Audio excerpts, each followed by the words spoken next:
गुणातीतोऽक्षरं ब्रह्म भगवान् पुरुषोत्तमः जनो जानिदं सत्यं मुच्यते भवबंधनात्। कृपा करो मुझ ऊपरे सुख निधि सहजानंद गुण तमारा गाववा बुद्धि आपजो सुख कंद।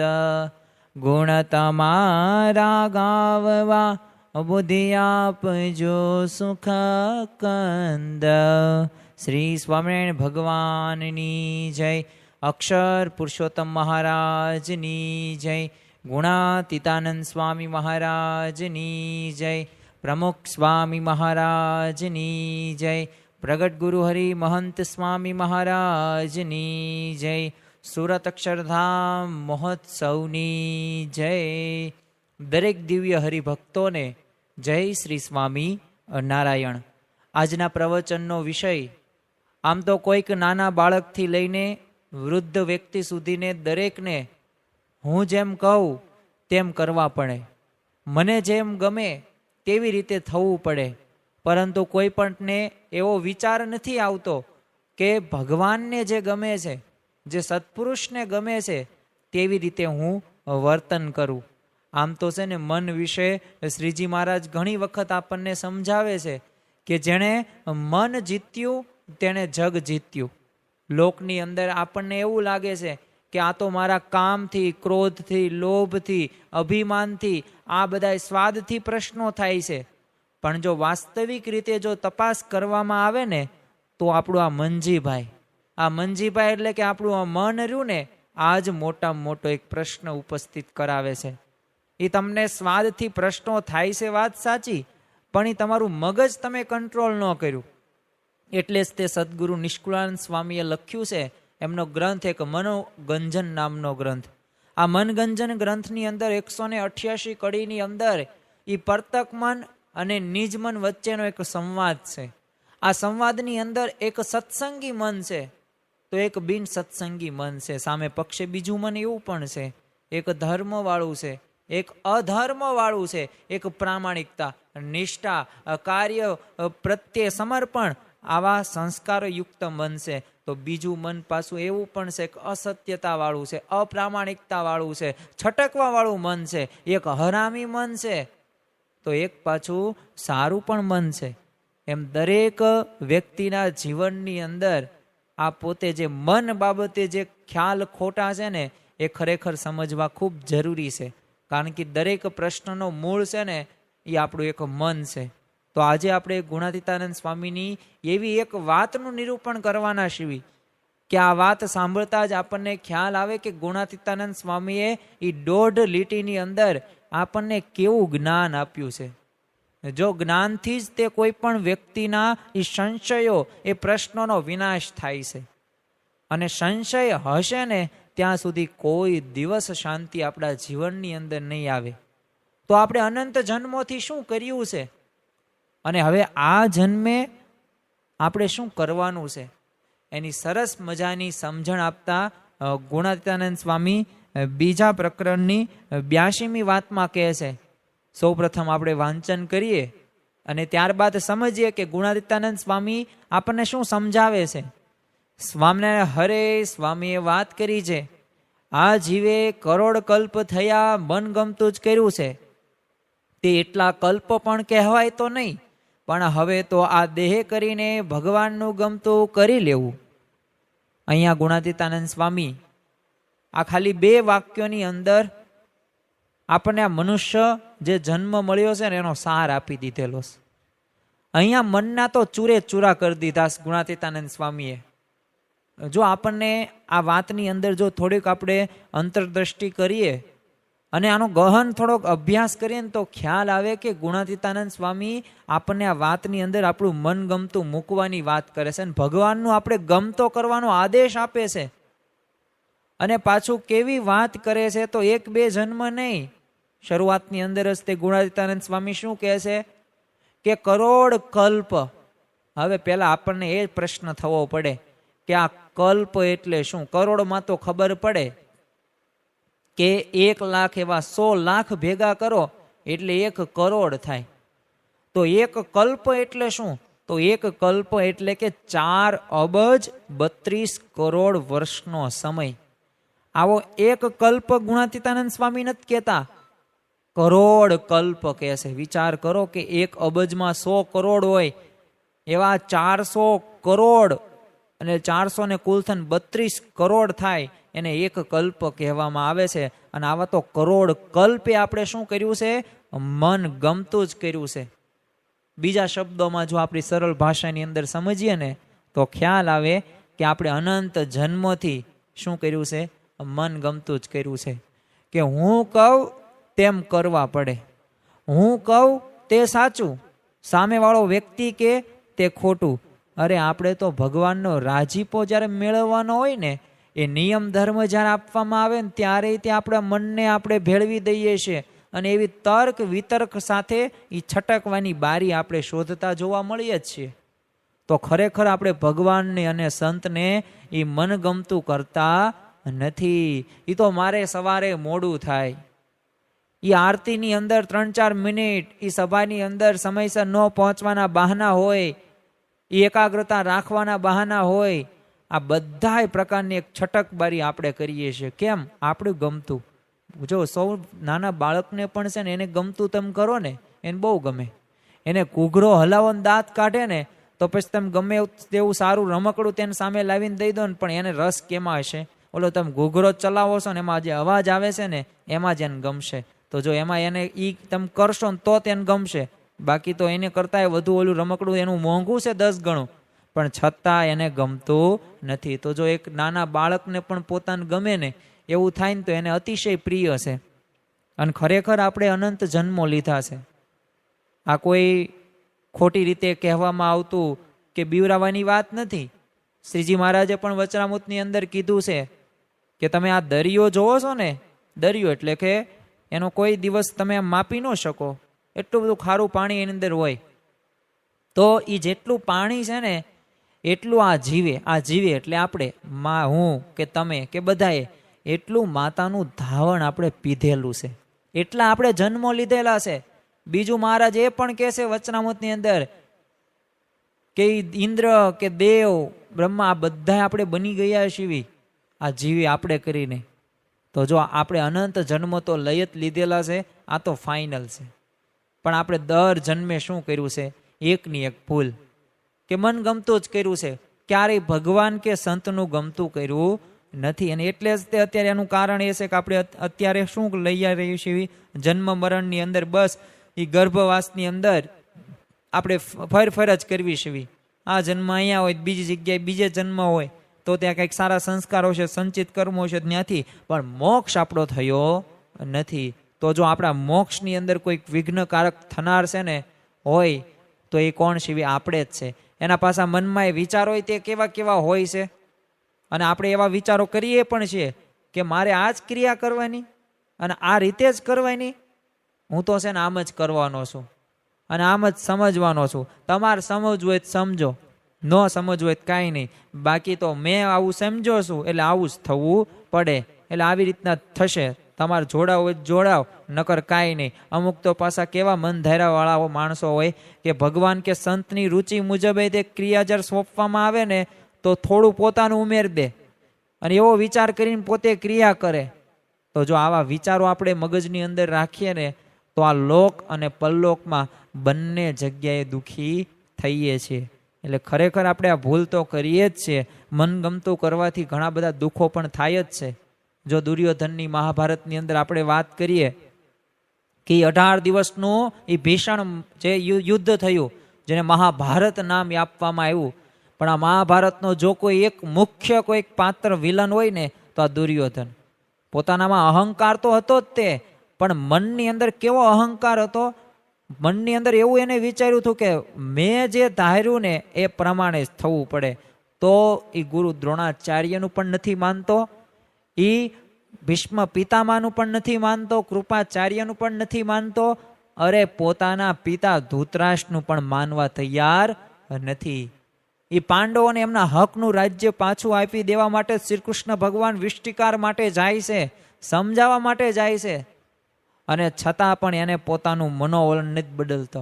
પરિણામ શું થયું? પરિણામ એટલું જ થયું, પોતાનું તો મૃત્યુ થયું, પણ આખા બધા કૌરવોનો, એના ભાઈઓનો બધાનો વિનાશ થઈ ગયો, અને કરોડો લોકોનો તો કચ્ચર ઘાણ એ સમયે નીકળી ગયો હતો. એક ખાલી મનની અંદર કે આમ જ એક સોયની અણી જેટલું પણ જમીન હું આ પાંડવોને નહીં આપું, પછી જે થવાનું એ થાય. જો આ મન ધાર્યું કર્યું, ચોથો દુઃખ થયું.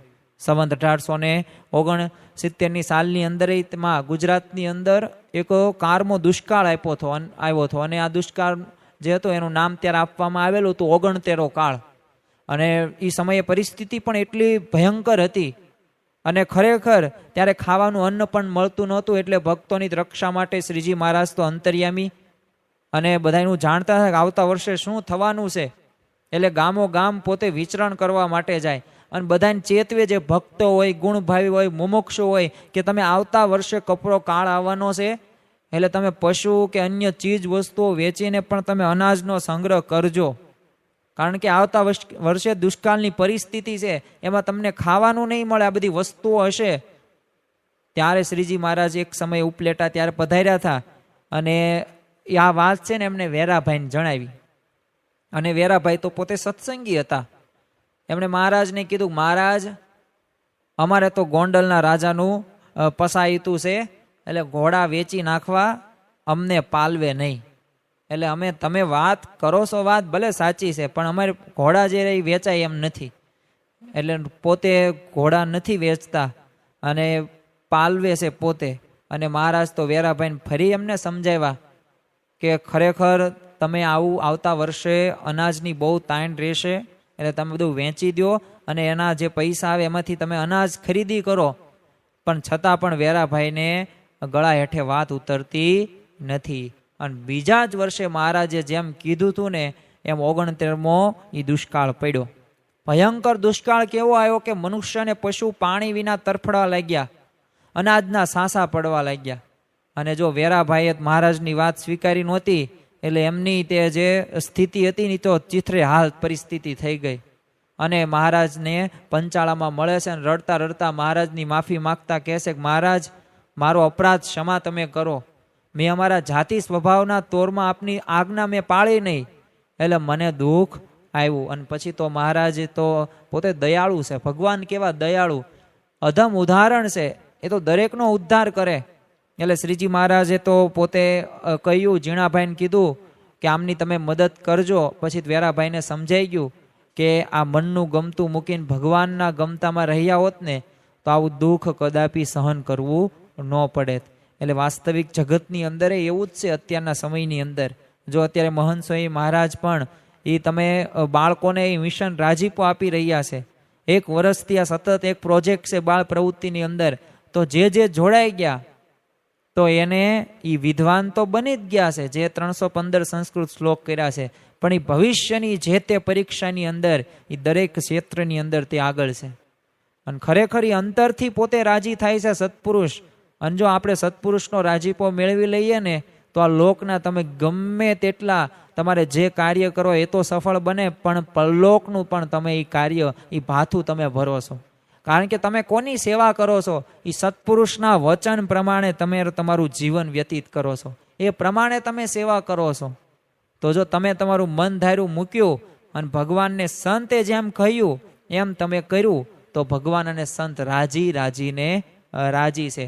માણાવદનના તે હંસરાજ પટેલ રાજ્યના છે ને મોટા મોટા કામ કરતા, એટલે નવાબ સાહેબના દરબારમાં એમને આમ ખુરશી પડતી, આટલો બધો તો એમને વટ હતો. પણ ગુણાતીતાનંદ સ્વામીએ એક વખત એમને કીધું કે પટેલ તમે આ પટલાઈ મૂકી દો, આ લોક વ્યવહાર મૂકીને જુનાગઢ આવો સમાગમ કરવા માટે.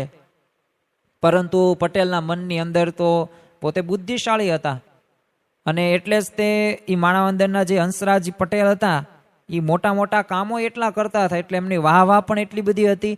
એટલે મનમાં તો હતું કે જો હું જુનાગઢ સમાગમ કરવા માટે જાઉં તો પછી અહીંના પ્રશ્નોના એ કામ કોણ કરશે, અને આવી જ રીતે ઉકેલો ગૂંચવણો બધી કોણ પૂરી કરશે. એટલે હું તો મંદિરમાં જઈને કથા સાંભળું. એટલે સ્વામીએ તો એ ધર્મ છે તો ઉપદેશ આપે, આવા વિચાર સાથે પોતે ન ગયા, અને ખરેખર મન ગમતું એમને એ ચાલુ જ રાખ્યું કામ. અને એ જ અરસાની અંદર બ્રિટિશ સરકારે છે ને જુદા જુદા સીમાડા નક્કી કરવાનું વિચાર્યું કે અલગ અલગ બોર્ડર હોય તો એ પ્રમાણે આપણે કોઈક કાર્યની વિભાજિત કોઈક કરી શકીએ. એટલે પોતે તો પોલિટિકલ એજન્ટ સાહેબ તરીકે હંસરાજ પટેલને આ કામ સોંપવામાં આવ્યું. એટલે હંસરાજભાઈએ સીમાડા નક્કી કરી દીધા અને ખૂટા પણ મારી દીધા. પણ એમાં ભૂલ શું થઈ હંસરાજ પટેલથી કે એક ખેડૂતની છે ને આખી જમીન એમાં વહી ગઈ. એટલે આ ખેડૂતને લાગ્યું કે હંસરાજે આ રજવાડાને રાજી કરવા માટે મારી જમીન પડાવી લીધી. એટલે એને તો છે ને હંસરાજ પટેલ પાસે જાય છે અને શાંતિથી કહે છે કે તમે અમારા ઘરે જમવા આવજો ને, ભાવભર્યું નિમંત્રણ છે. એટલે હંસરાજ પટેલ તો પોતે જાય છે જમવા માટે અને ભોજનમાં ઓલા ખેડૂતે ઝેર આપી દીધેલું અને હંસરાજનું અકાળે મૃત્યુ થયું. ત્યારે તો વિચાર કરો, ગુણાતીતાનંદ સ્વામી તો જો હંસરાજને સુખી કરવા ઈચ્છતા હતા. એમની ઈચ્છા શું હતી કે હંસરાજ પટેલ આ જુનાગઢની અંદર સમાગમ કરવા માટે આવે તો આ જે એનું મૃત્યુ અકાળે થવાનું છે ને એ ન થાય. પણ એને મન ધાર્યું કર્યું તો શું થયું? એ સામા પક્ષે એનું મૃત્યુ થયું. તો એમ જો ભગવાન અને સંતનું જો આપણે ધાર્યું કરશું, એમને ભગવાનની ઈચ્છા પ્રમાણે કરશું ને તો કોઈ દિવસ પ્રશ્ન આપણા જીવનની અંદર આવવાનો નથી. આધ્યાત્મિક માર્ગે અને લૌકિક માર્ગે જીવનની અંદર ઘણા બધું આપણે મન ધાર્યું કરીએ જ છીએ. પણ વાસ્તવમાં આપણને જે સત્પુરુષ અને ભગવાન મળ્યા છે એમના નિયમ ધર્મ અને આજ્ઞા પાલન પ્રમાણે જો આપણું જીવન વ્યતીત આપણે કરતા હોઈએ ને તો એ દુઃખી થવાનો વારો આવે નહીં. ભગવાનના ભક્ત થઈને જો આપણે બંધારું કરીએ ને તો એવા ભક્તને કનિષ્ઠ ભક્ત કહેવાય છે. ગુણાતીતાનંદ સ્વામીએ બીજા પ્રકરણની 57મી વાતમાં કીધું છે કે સંત કહે તેમ કરવું તે શ્રેષ્ઠ છે ને મનધાર્યું કરવું તે કનિષ્ઠ છે. તો જો આપણે શ્રેષ્ઠ બનવું છે કે પછી કનિષ્ઠ બનવું છે એ આપણે વિચાર કરવાનો છે. અને જો આપણે મહંત સ્વામી મહારાજના આપણે આશ્રિતો છીએ, આપણે એમના શિષ્યો છીએ, આપણે એમને ગુરુ કર્યા છે, તો જો ગુરુ સામે પણ દ્રષ્ટિ જ્યારે કરીએ અને આપણી ગુણાતીત ગુરુ પરંપરાના જીવનની અંદર પણ આપણે પ્રસંગો જોઈએ ને તો આપણને ખ્યાલ આવે કે એમને કોઈ દિવસ એ મનધાર્યું કર્યું નથી. આપણને સાળંગપુરની અંદર એ 16 ફૂટનો એ જે દરવાજો કરવાનો હતો અને 24 ફૂટનો પછી એ શાસ્ત્રીજી મહારાજે કીધો, યોગીજી મહારાજ, એ આપણને પ્રસંગની ખ્યાલ છે. તો પ્રમુખ સાહેબ આજે એ બધું ત્યાં એ તાળા મારી દીધા. પોતાની બુદ્ધિના જે મિટિંગ કરી હતી, ચર્ચા વિચારણા કરી હતી કે આ તો નાનકડું એવું ગામ છે, અહીંયા એટલા બધા વ્યક્તિઓ ક્યારેય ભીડ નહીં આવે. પણ જો શાસ્ત્રીજી મહારાજની ઈચ્છા હતી તો એમ પ્રમુખ સ્વામી મહારાજે કર્યું. તો બસ એવી જ રીતે આપણા જીવનની અંદર તે જો આમાં થાય છે કેવું કે જ્યારે આપણને ભગવાન જ્યારે અને સત્પુરુષ જ્યારે આજ્ઞા કરે ને ત્યારે આપણને એટલી બધી શ્રદ્ધા નથી હોતી, એટલે આપણે એ પ્રમાણે વર્તતા નથી. એક જ આપણે ઉદાહરણ લઈએ કે આ વર્ષે આપણને પ્રાપ્તિનો વિચાર કરવાનો કહેલો છે. જો આ પ્રાપ્તિનો વિચાર રહ્યો ને એ શ્રીજી મહારાજે આપેલા જે અખંડ સુખી રહેવાના જે 6 વિચારોમાંનો એક આ વિચાર છે, પ્રાપ્તિનો વિચાર. કે મને કેવા ભગવાન મળ્યા છે, કેવા સત્પુરુષ મળ્યા છે.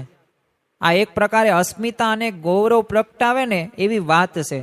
અને જો એક વખત અસ્મિતા અને ગૌરવ હોય ને તો તમે એ સત્સંગમાં પણ તમને એ સુખ આવે. આનું ફળ પાછું કેવું આપે મહંત સ્વામી મહારાજ, અક્ષરધામમાં જેવું સુખ છે ને એવું તમને છતાં દેહ સુખ પ્રાપ્ત થશે. અને જો આ ભારતના ઇતિહાસની અંદર તમને ખ્યાલ હશે કે ભગતસિંહ હોય કે ચંદ્રશેખર આઝાદ હોય કે સુખદેવ હોય કે રાજગુરુ હોય, રામપ્રસાદ બિસ્મિલ હોય કે લાલા હરદયાળ હોય, એ લાલ બાલ પાલની ત્રિપુટી હોય, આ દરેકના એક ક્રાંતિકારીઓના જીવનની અંદર એક મકસદ હતો, એક અસ્મિતા ગૌરવ જ્યારે પ્રગટીને તો પોતે કહેવા લાગ્યા કે તુમ મુझे ખૂન દો મેં તુમ્हें આઝાદી દૂંગા. કરો યા મરો, મરવા સુધીની ભાવના એમનામાં આવી ગઈ અને જાગૃત થયા અને એક ક્રાંતિ થઈ, ચળવળો થઈ અને અંગ્રેજોને ભારતમાંથી બહાર કાઢવામાં જો કોઈ જવાબદાર હોય ને તો અસ્મિતા એમને ગૌરવ આવ્યું. તો જો અસ્મિતા અને ગૌરવ પ્રગટે તો આ બધી આજ્ઞાઓ અને નિયમોથી આ શક્ય છે. એટલે જ આપણે સત્સંગની અંદર આવ્યા છીએ તો આપણે ઉધ્વગતિ પામવું છે, આપણે આગળ વધવું છે. તો એના માટે જરૂરી શું છે કે ભગવાન અને સત્પુરુષ જે આજ્ઞા કે નિયમ ધર્મો આપણને આપે એ પ્રમાણે આપણું જીવન વ્યતીત કરીએ.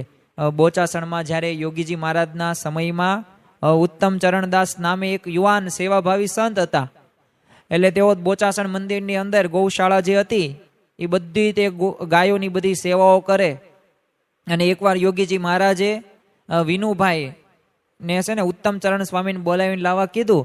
એટલે વિનુભાઈ એટલે આપણે અત્યારે સત્પુરુષ જે છે મહંત સ્વામી મહારાજ, એટલે મહંત સ્વામી મહારાજ અને આ ઉત્તમચરણ સ્વામી બંને આવે છે.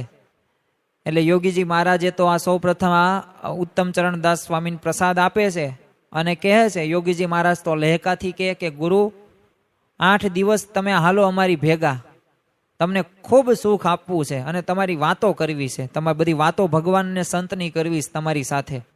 એટલે ઉત્તમચરણ સ્વામીએ તો ના પાડી દીધી. કારણ પણ એક શું હતું, એમને કહ્યું કે સ્વામી હું તમારી પાસે સાથે આવું તો પછી આ ગાયો દોવા ન દે. એટલે યોગી બાપાએ એમને બહુ સમજાવ્યા, પણ છતાં પણ આ ઉત્તમચરણ દાસ જે સ્વામી હતા એ પોતે માન્યા નહીં. અને બીજા જ દિવસે ફરી વખત યોગીજી મહારાજે એમને બોલાવીને કીધું કે ચાલો 8 દિવસ નહીં, તમે 4 દિવસ માટે તો ચાલો. છેલ્લે યોગીજી મહારાજ કે 2 દિવસ માટે તો ચાલો, પણ 1, 2 કે 4 કે 1 પણ દિવસ માટે ચાલવાની ના પાડજો. મન ધાર્યું કર્યું, તો મન ધાર્યું કર્યું તો એનાથી થયું શું? તો ગુરુની મરજી પોતે ન સમજી શક્યા કે આ ગુરુ શા માટે મને આવી રીતે સમાગમ કરવાની વાત કરે છે. અને પછી એ જ રાત્રે કોઈની સાથે એમને ઝઘડો થઈ ગયો અને એમને ત્યાગાશ્રમ છોડી દીધો.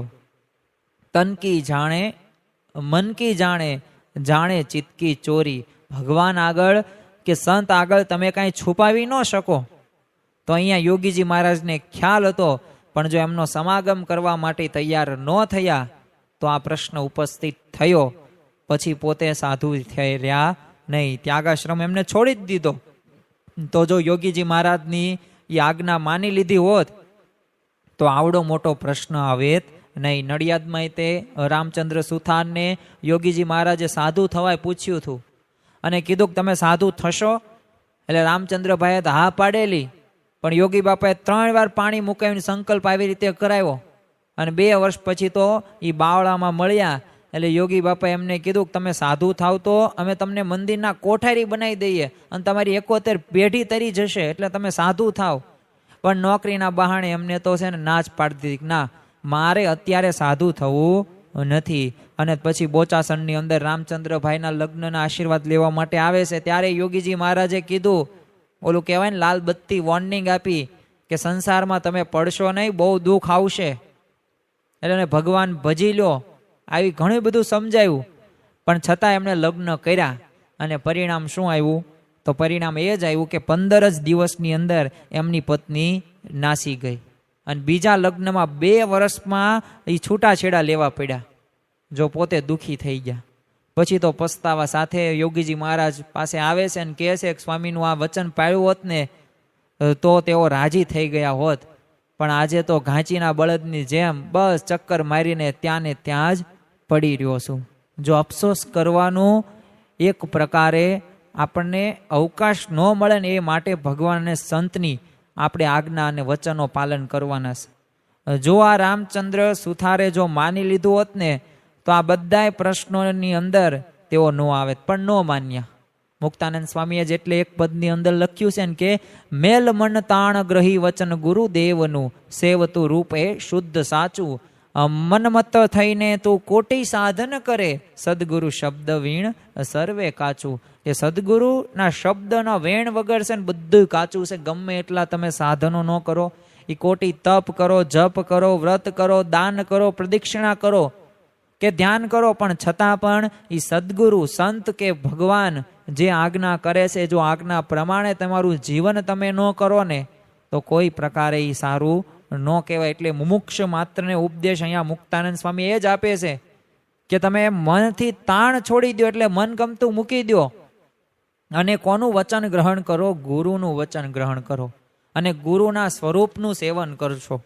જો ગુરુના એ તમે વચન મુજબ જો ન વર્તતા હોય ને તો બીજા કોટી સાધન ભલે ગમે એટલા કરતા હોય પણ એનો કોઈ અર્થ સાધન થતો નથી. 10મા ધોરણની અંદર હોય અને તમે 11મા અને 12મા ધોરણને કોલેજના ચોપડા રાત દિવસ વાંચતા હોય તો એ કાંઈ 10મા ધોરણમાં રિઝલ્ટ કાંઈ સારું ન આવે. એ તમને પણ ખ્યાલ છે. કેમ? કારણ કે એ 10મા ધોરણમાં તો એ 10મા ધોરણના પુસ્તકોમાંથી જ પૂછાય, એ કોલેજનું કે 11મા 12મા ધોરણનું ન પૂછાય. બસ તેવી જ રીતે તમે ગમે તેટલા સાધનો કરો, પણ એ સાધનોની અંદર એ ભગવાન અને સંતના વચનો આગળ છે ને સાવ અર્થ વગરના છે. ભક્તરાજ દાદા ખાચરનું થોડુંક જીવન આપણે તપાસ કરીએ તો કેવી રીતે એમને ભગવાનને રીઝવ્યા છે. આમ તો શ્રીજી મહારાજ 49 વર્ષ આ પૃથ્વી ઉપર તેઓ રહ્યા છે, પરંતુ ખરેખર તો એ 27 થી 28 વર્ષ સુધી ગઢડાની અંદર દાદા ખાચરના દરબારમાં તેઓ રહ્યા છે. અને દાદા ખાચરને બીજા ભક્તોને બધાને સુખી કર્યા છે. ગઢપુર જોતા શ્રીજી સાંભળે, આ એમનામાં કડી નથી બની, કારણ કે ગઢડાને જોઈએ ને એટલે દાદા ખાચર પણ યાદ આવે અને શ્રીજી મહારાજ પણ યાદ આવે. અને ખરેખર દાદા ખાચરે એવો રાજીપો એ પ્રાપ્ત કરેલો હતો શ્રીજી મહારાજનો. એ હંમેશા એ મહારાજના ગમતામાં જ રહેતા હતા. મહારાજે તો એવા ઘણા બધા પ્રસંગોની અંદર એમની કસોટી કરેલી, પરંતુ છતાં પણ આ કસોટી ગમે એવી કપરી કસોટી ન હોય, આ કસોટીની અંદર એ દાદા ખાચર રહ્યા એ પોતે એ મહારાજની રુચિ મુજબ જ પોતે વર્તા હતા. કોઈ ઘર માલિક અતિથિની મરજી મુજબ પોતાનો ઉતારો ફેરવે ખરા?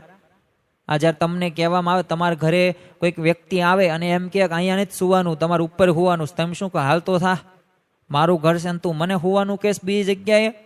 તરત આવું કહી દઈએ.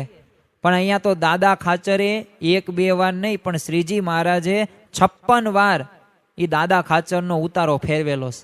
પણ છતાં પણ 1% દાદા ખાચરને શંકા નથી થઈ કે આ શ્રીજી મહારાજ આવું કેમ કરતા હશે.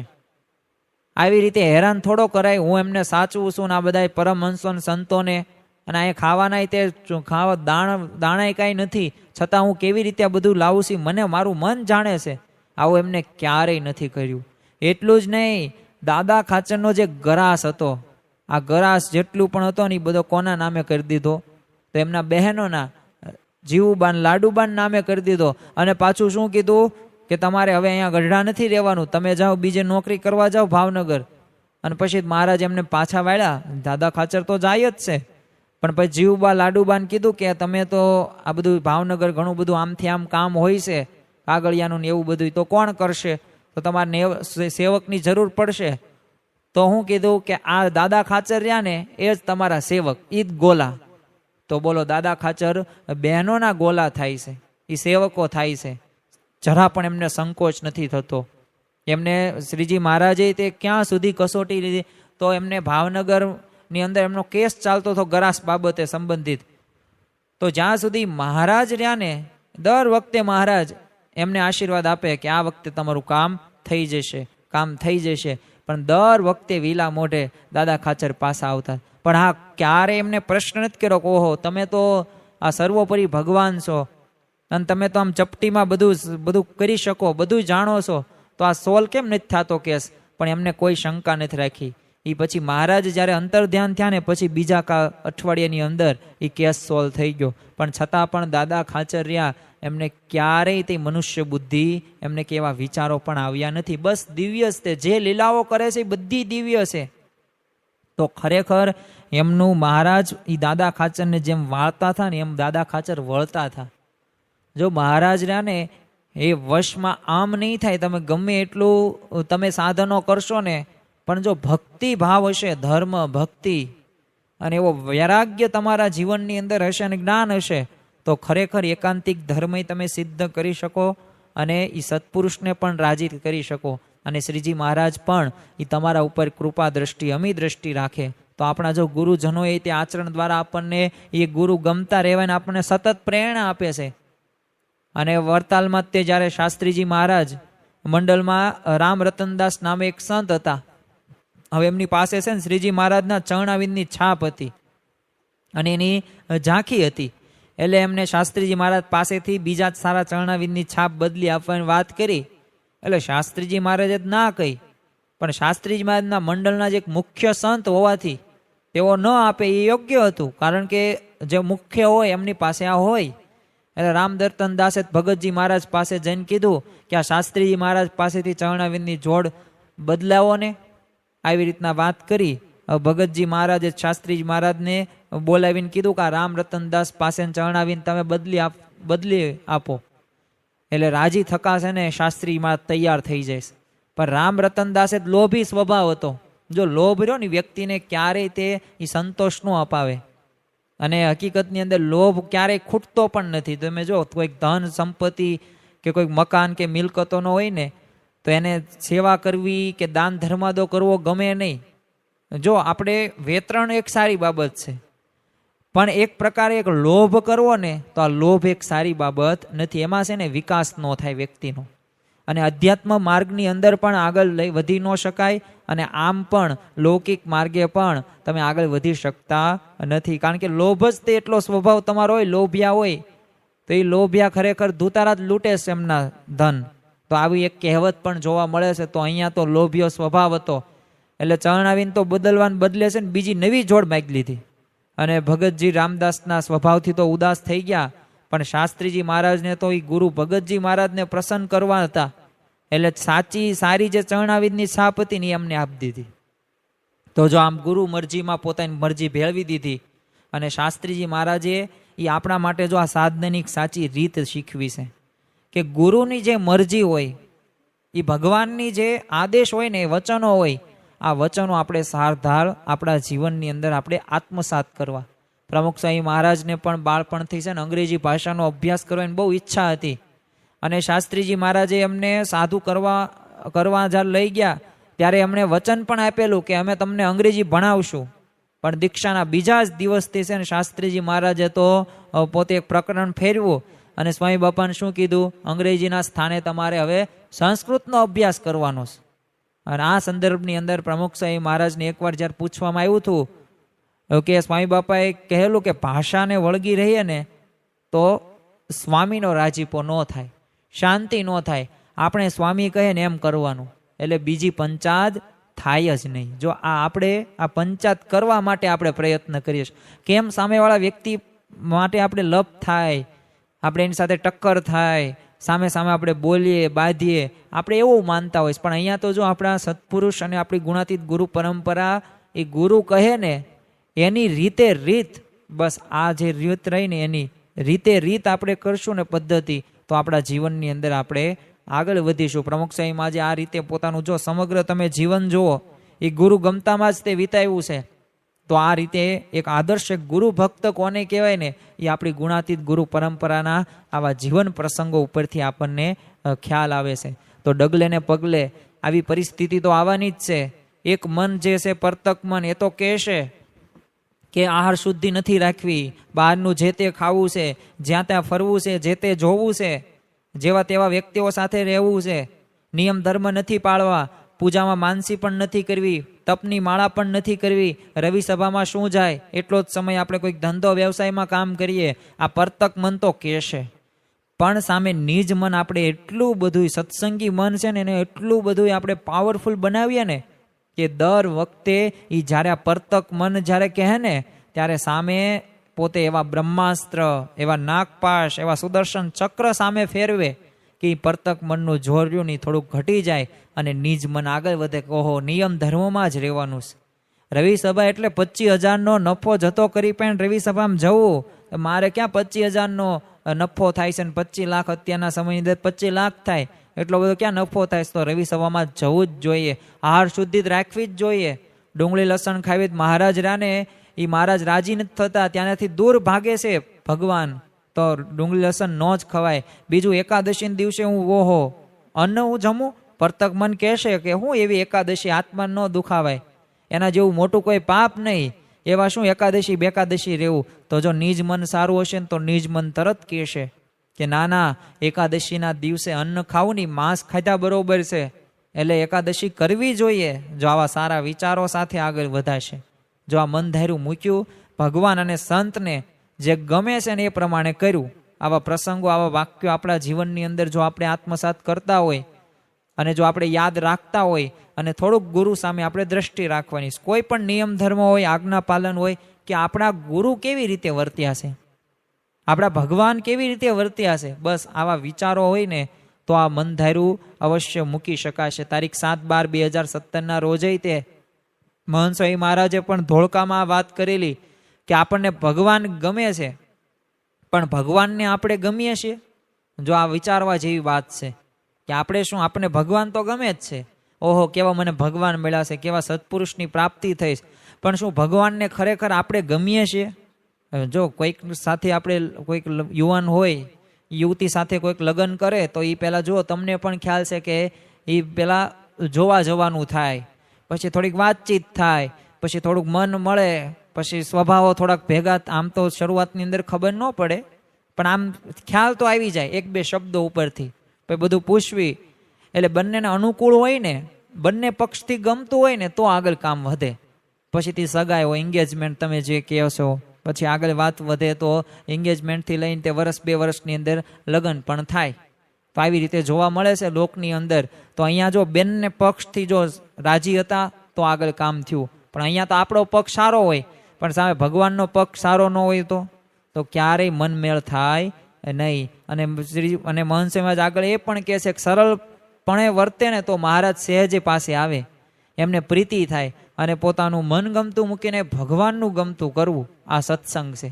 બીજા ગુણોથી ધીરે ધીરે આગળ વધે, પણ આનાથી તો છે ને એકદમ રોકેટ સ્પીડે વધે. અને જો આપણે આધ્યાત્મિક માર્ગે આ સ્પીડ જ પકડવાની છે. જો આ મહંત સમાજના શબ્દો છે કે રોકેટની સ્પીડ, અહીંથી તમને દિલ્હી જવાનું કે, અમદાવાદથી દિલ્હી જવાનું કે, રાજકોટથી દિલ્હી જવાનું કે, સુરતથી દિલ્હી જવાનું કે, તો સાયકલમાં જાઓ વાર લાગે, ગાડીમાં જાઓ વાર લાગે, ફોર વ્હીલમાં જાઓ વાર લાગે, ટ્રેનમાં જાઓ વાર લાગશે. પણ તમને એમ કે તમારે તો પ્લેનમાં બેસવાનું છે, અમદાવાદથી પ્લેનમાં બેસવાનું છે, તો ઘડીકમાં પહોંચી જશો. બસ એવી જ રીતે આપણે દરેકને ઓછા સમયની અંદર એ સુખ માણવું છે. એ ત્યાં સુધી આપણે પહોંચવું છે. તો એના માટે શું જરૂરી છે? એના માટે જરૂરી છે રોકેટ સ્પીડે વધવા માટે ભગવાનનું ગમતું કરવું. એવા લક્ષણ હોય ને તો બસ કામ થઈ જાય. તો આપણે કામ જ કરવાનું છે. કયું? આત્યંતિક કલ્યાણનું, મોક્ષનું. તો આપણે પણ આ મનગમતું મૂકવાનું છે. આપણને કેવા ભગવાનની પ્રાપ્તિ થઈ છે, કેવા આપણને ગુરુ મળ્યા છે, તો ખરેખર આ વાતને આપણે દરરોજ એક વખત નિત્ય વિચારવા જેવી છે. અને દરેક ક્રિયાની અંદર આ વિચાર આપણે લાવવાનો છે. કારણ કે ગુણાતીતાનંદ સ્વામીએ શું કીધું કે આ જીવે કરોડ કલ્પ થયા મન ગમતું જ કર્યું છે, તે એટલા કલ્પ પણ કહેવાય તો નહીં. પણ હવે તો આ દેહે કરીને ભગવાનનું ગમતું કરી લેવું. તો ભગવાન અને સંતને જે ગમે છે એ પ્રમાણે આપણે વર્તી શકીએ, એ જ આજના દિવસે મહારાજ સ્વામીના ચરણોમાં પ્રાર્થના. તો ખરેખર દરેક દિવ્ય હરિભક્તોને નમ્ર વિનંતી છે કે આપણા જીવનની અંદર ડગલે કે પગલે આવતી કોઈ પણ પરિસ્થિતિ હોય ને, આ પરિસ્થિતિની અંદર આપણે થોડાક ભગવાન કે સંત સામે આપણે દ્રષ્ટિ રાખીએ. જો ભગવાન અને સંત સામે દ્રષ્ટિ રાખીશું અને એમને જે ગમે છે ને એ પ્રમાણે આપણે વર્તશું. મહંતસિંહ મહારાજના તે તમે જો વચનો જુઓ તો એમને દિવ્ય ભાવ ગમે છે, એમને અભાવ ગુણ ઝેર સમાન તેવો કહે છે. પ્રમુખ સ્વામી મહારાજ સામે દ્રષ્ટિ કરીને જોઈએ તો ઘરમાં શાંતિ માટે સબદર્દો કે એક દવા ઘર સભા. એ સિવાય પણ ભગવાન સૌનું ભલું કરો, આ જીવન ભાવના સાથે જીવ્યા છે. ને એ સિવાય પણ આપણા જીવનની અંદર આપણે કઈ રીતે આગળ વધીએ, તો એ અંતરદ્રષ્ટિ હોય, એ પ્રામાણિકતા હોય, એક સત્યતા હોય, એક ભક્તિભાવ હોય, એક પ્રાપ્તિના વિચાર હોય. આ દરેક નિયમ ધર્મયુક્ત આપણું જીવન બને તો જ તે ભગવાન અને સંત રાજી થાય છે. તો આજના દિવસે ખાસ મહારાજ સ્વામીના ચરણોમાં પ્રાર્થના કરીએ કે અમારા જીવનની અંદર ભલે અમે અનંત જન્મો લીધા છે અને સાચું પણ છે, પણ હવે અમે આ જન્મે તો અમે મનગમતું ન કરીએ. તમને જે ગમે છે ભગવાન અને સંતને એવું અમે કરી શકીએ, એવી બળ બુદ્ધિ અને શક્તિ આપજો. શ્રી સ્વામિનારાયણ ભગવાનની જય. આવા જ આધ્યાત્મિક પ્રવચનો સાંભળવા માટે અમારી ચેનલને લાઈક કરો, શેર કરો અને સબસ્ક્રાઇબ કરવાનું ભૂલતા નહીં.